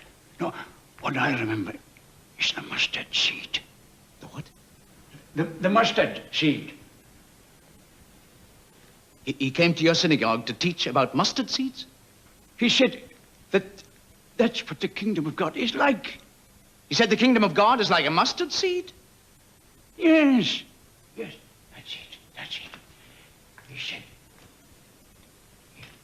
the kingdom of God is like a mustard seed. Everybody knows the mustard seed is the smallest of all seeds. Hey, once it's sown in the earth, grows and grows into the biggest shrub before it becomes a tree, and puts out such big branches. The birds of the air can build nests in it. Oh. Jesus of Nazareth made an impression, I can tell you, not just on me, on everybody that was there.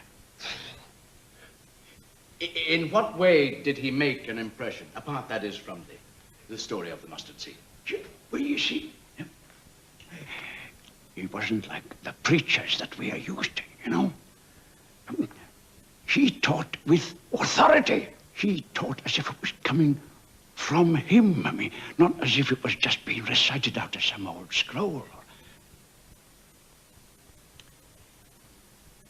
We understand that you had some more particular reason to be grateful to this man. Would you tell us about that, please? My soul was possessed at the time. Possessed of an unclean spirit. And Jesus cleansed me. What do you mean? Well, I mean that the unclean spirit that was in me shouted at Jesus through my mouth, shouted and said to him, "What do you want with us, Jesus of Nazareth? Have you come to destroy us?" You mean you said it? No, the unclean spirit said it. But then Jesus said, "Be quiet, come out of him." And then, I don't know what happened, you know, but they tell me that I fell down and went into convulsions, and the unclean spirit gave a loud cry and left me.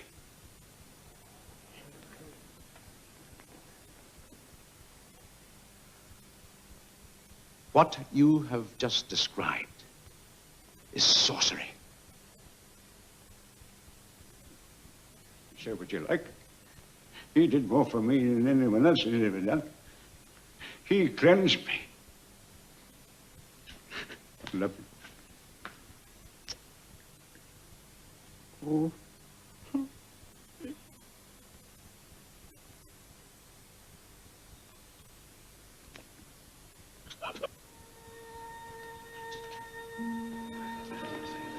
You mean he worked magic on you?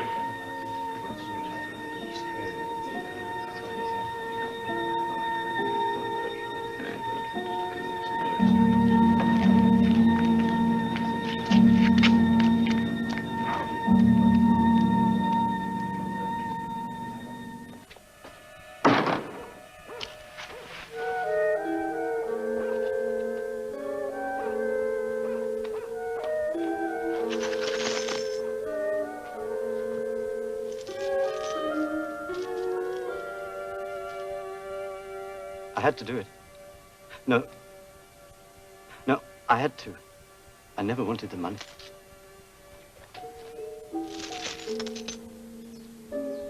One, two, three, four. No. No, that's wrong. You must start again. One, two, three. Here. Take it.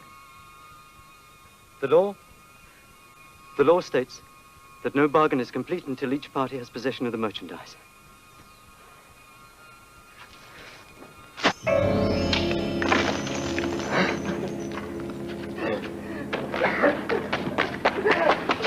And I heard him say, I have the power to destroy the temple of God, and in 3 days build it up. Are you certain you heard him say that? Yes. Did you alone hear it, or were there others in your presence? Many others heard him.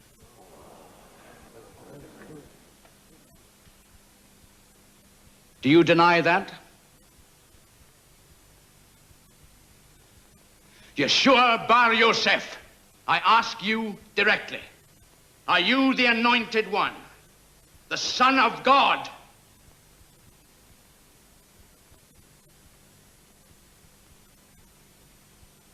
The words are your own. I adjure you, by the living God, tell us outright. Are you the Messiah, the Son of God? I am. My Father and I are one. Moreover, I tell you that from now on, you will see the Son of Man sitting at the right hand of God and coming toward you on the clouds of heaven.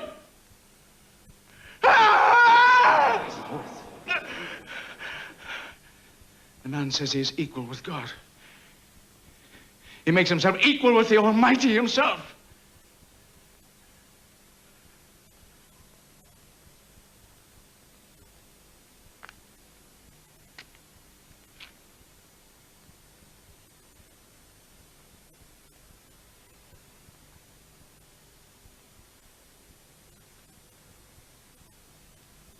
You will be taken to Pontius Pilate to be sentenced.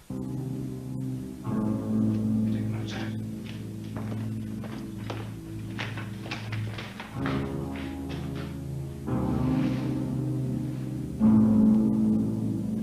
I don't understand. He didn't have to say it. Why would he condemn himself?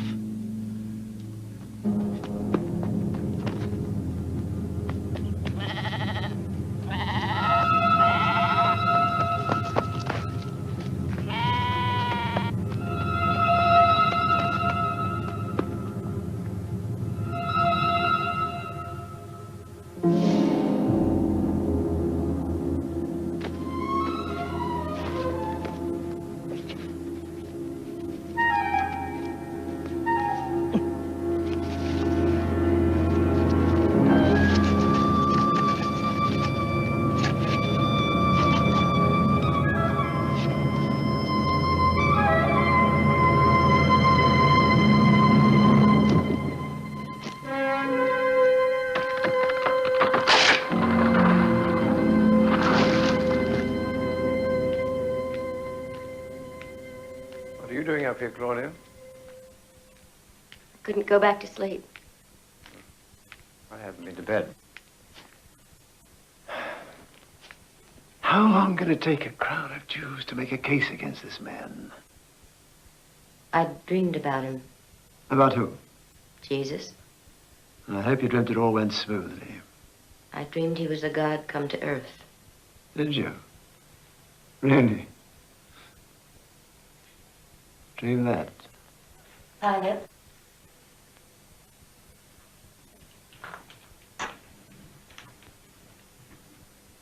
When they bring him here, let him go.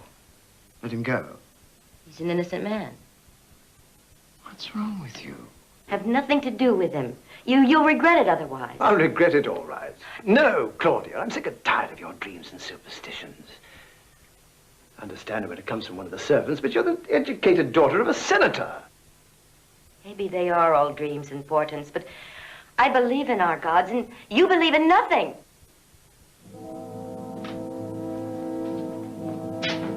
I believe in the might and power of Rome. That's what I believe in. You believe in nothing.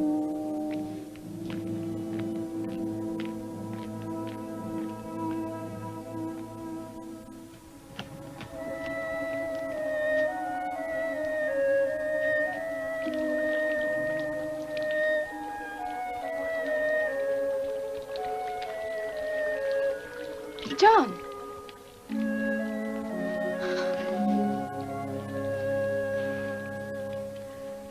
Where are the others? Are they coming? No, I'm alone.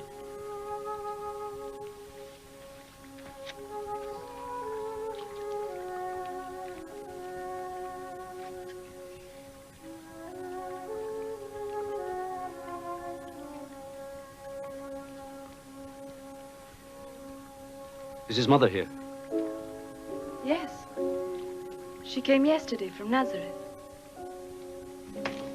John! I haven't seen you for so long.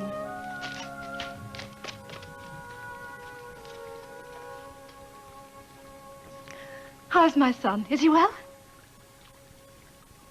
What is it? What's wrong? Mary, they took him last night. They arrested him. But it's Passover. Who could have done that? It was Caiaphas and the temple guards. The high priest. And the Romans, too. What will they do to him? I don't know. But at the Seder, he spoke of leaving us.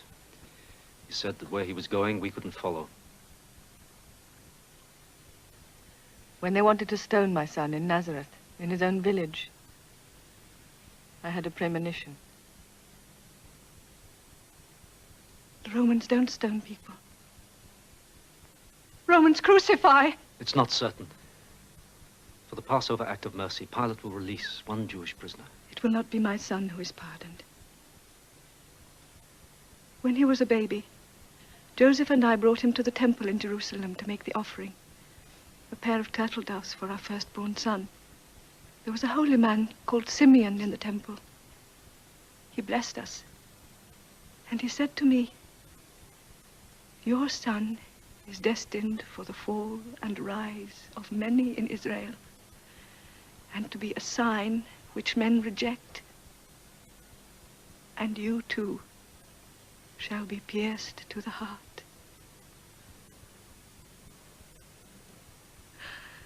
John,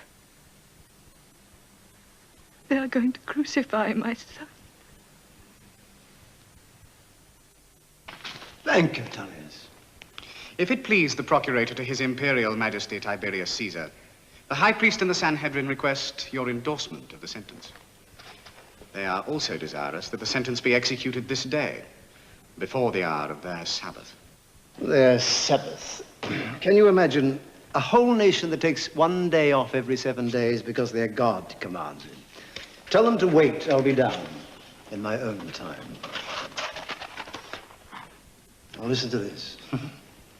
The great Sanhedrin, in its wisdom and concern for justice, has found guilty of blasphemy one Jesus of Nazareth, sorcerer, false prophet, an enemy of Rome, who has deceived the people by pretending to be king of the Jews. What arrogance. The High Priest is waiting for you in the courtyard, sir.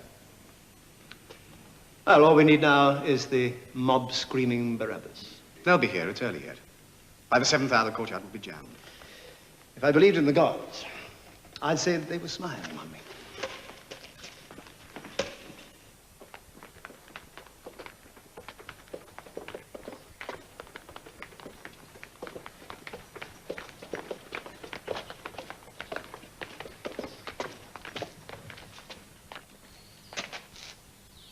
You have the prisoner with you?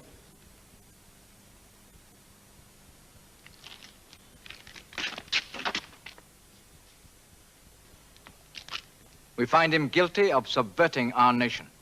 He calls himself the Messiah and makes himself equal with God.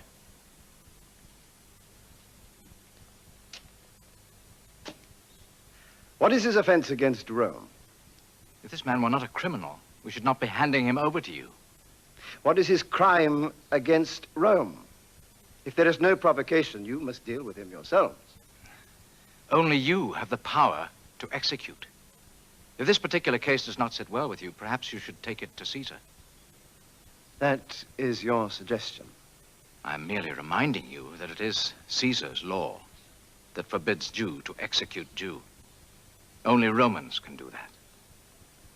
What is his crime against Rome? I need a convincing answer from you. He calls himself our king. Any man claiming to be king is guilty of sedition against Rome. I'll see him inside.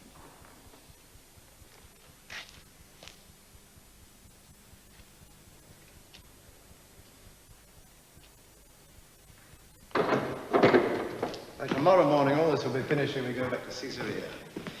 I can't wait. We shall have to start preparations tomorrow for Caesar's visit. One more demonstration like this morning, and he'll be visiting me at my next post, some cannibal island on the far side of where dragons be.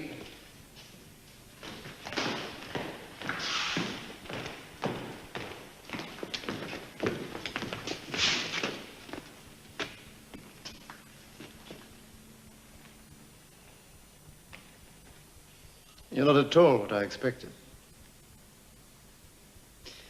They tell me you call yourself the King of the Jews. Are you? The King of the Jews. Do you think I am? Or did you hear it said of me by others?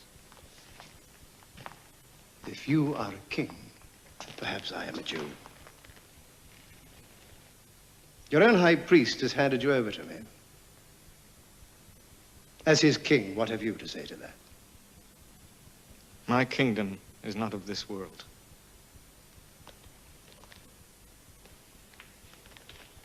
But you are a king. I am a king. For this purpose I was born, and for this purpose I came into the world. To give testimony to the truth. Only he who is open to the truth can hear my voice.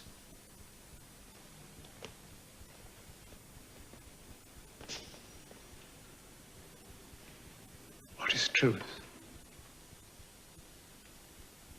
You know, I have the power to set you free, and the power to crucify you. You have no power whatever to harm me, unless my Father gives it to you. Who are you?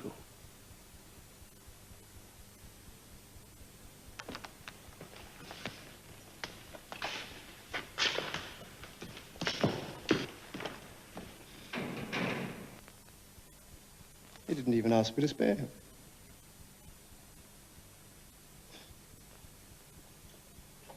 Do you think Claudia could possibly be right? The superstitions never fail to irritate me. She once woke me out of a sound sleep and said that one of the gods, I've forgotten which one, had spoken to her in a dream and said that we must both get up and walk around the bed 4 times. My protest brought me nothing. Can you see it? My wife and I, in the middle of the night, walking around the bed 4 times. I felt a perfect fool. I never did get back to sleep. Why can't she believe in nothing as I believe in nothing?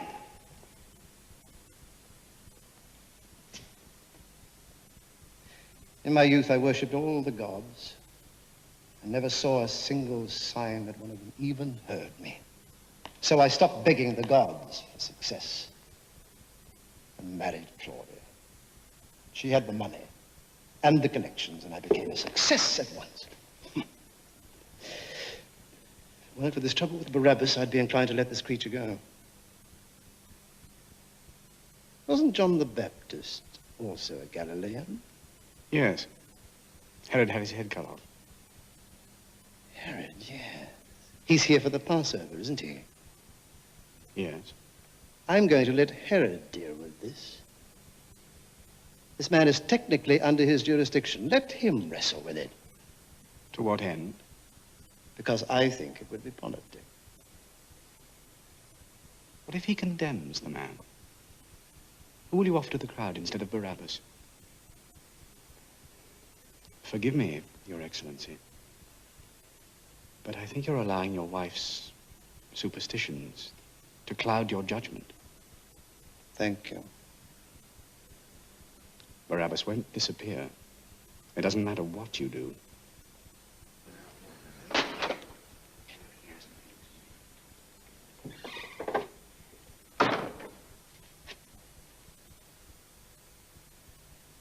I can detect no guilt in this man.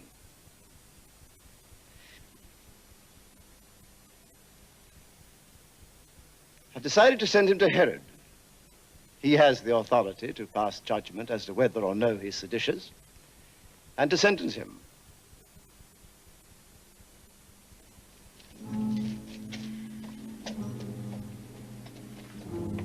We're being used. I don't understand what he's doing, but he is using us for his own ends. What will you do if Herod simply sends him back? Well, you do look on the dark side of things, don't you? Yes, but what will you do? I'll face that when it happens. You're playing a dangerous game. I've been a soldier for a long time. So have you. Have I ever lost a battle?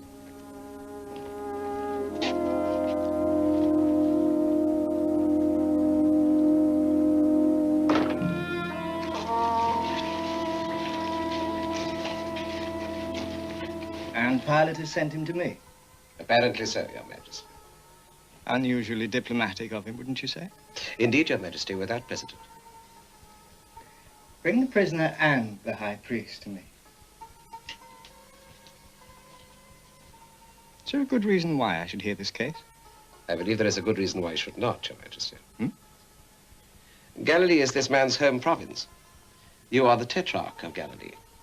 He has a certain following, and I suggest that you run the risk of antagonizing a great many of your loyal subjects. Any other suggestion?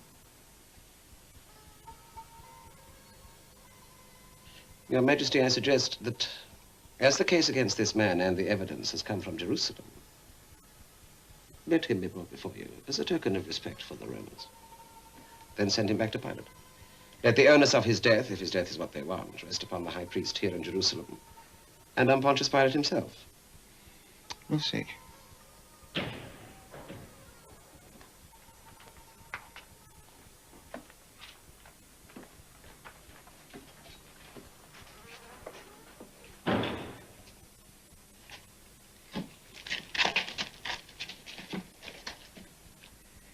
I've heard much about you. I would be very happy to witness a simple demonstration of your wonderful power. Small feat of magic, perhaps. And not a big miracle. A small miracle would do. He can do nothing. He is a false prophet. It might help your case if you were more cooperative. He has been found guilty of blasphemy. I don't care for your charges and legalities. My friends want to see this man perform. I want to see things from this man that I've never seen before. Your prisoner not only refuses to perform for me, but he has the ill grace to refuse to reply when I speak to him. You will perform one small miracle for us, won't you? You can hear me, can't you? Look, is he deaf? No. He isn't deaf, and he certainly isn't mute. Don't you understand? I'm a king. Your behavior is an affront to royal dignity. He also claims to be a king. A king? You're a king of nothing, and a monarch of no one.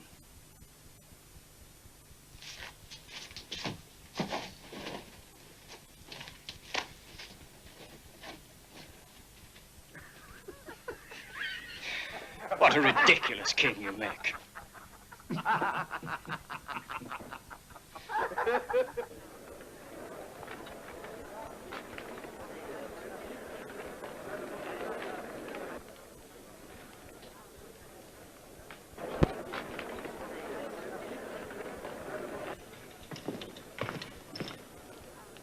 Herod sent him back.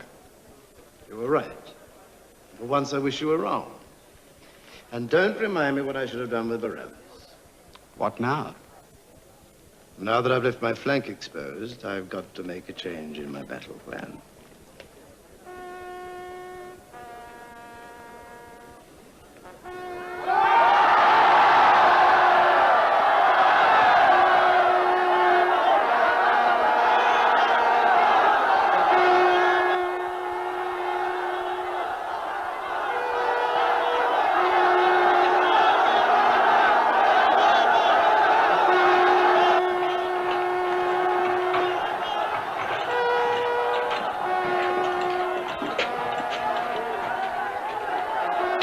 Are you ready?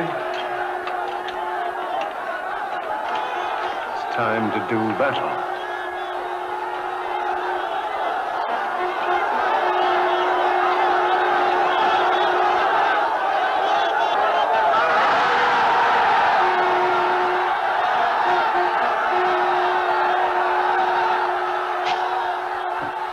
Have the two prisoners brought here.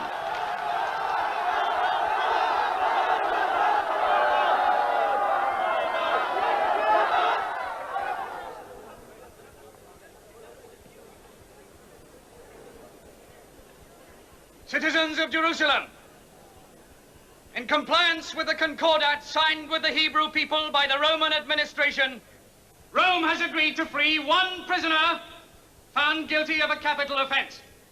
This must be done during the feast of the Passover. This year, it is the pleasure of His Excellency Pontius Pilate, Procurator of Judea, to let the people make the choice.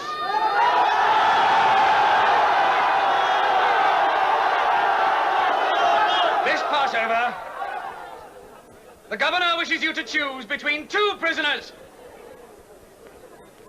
Jesus of Nazareth, known to you as Yeshua bar Yosef, charged with sedition. And Barabbas of Jerusalem, guilty of insurrection and the murder of a Roman soldier.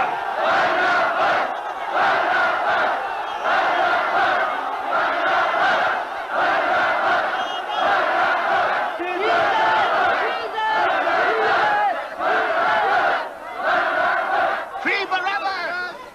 I will not free two prisoners. Barabbas is to be crucified.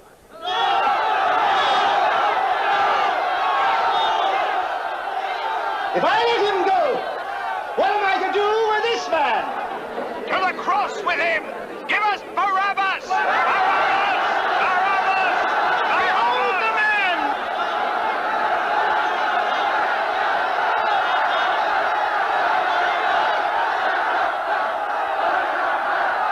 Water.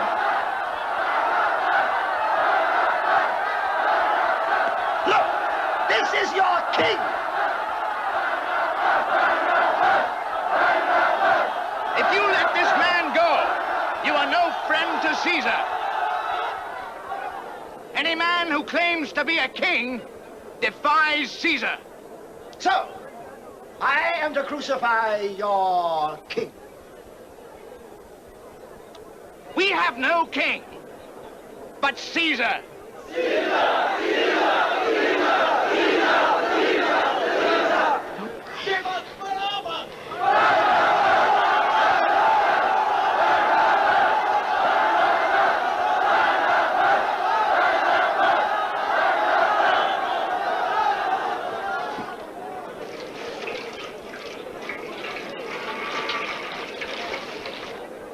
I wash my hands of it.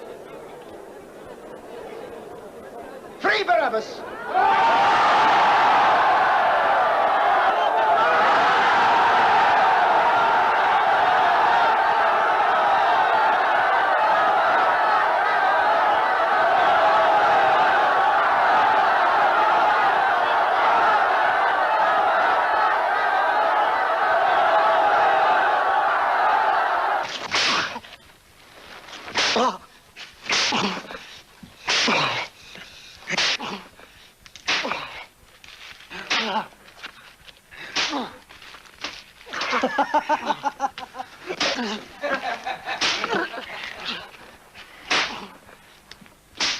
That's enough. Cut him down.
Family, let us through. Here, take this. Come on, come on. Quickly. Quick. Hurry.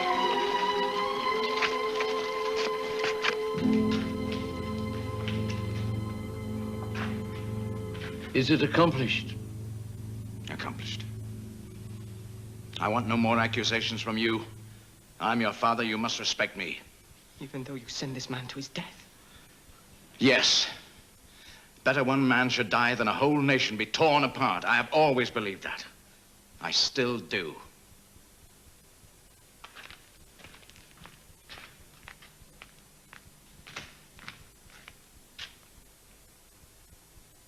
He's on his way to Golgotha.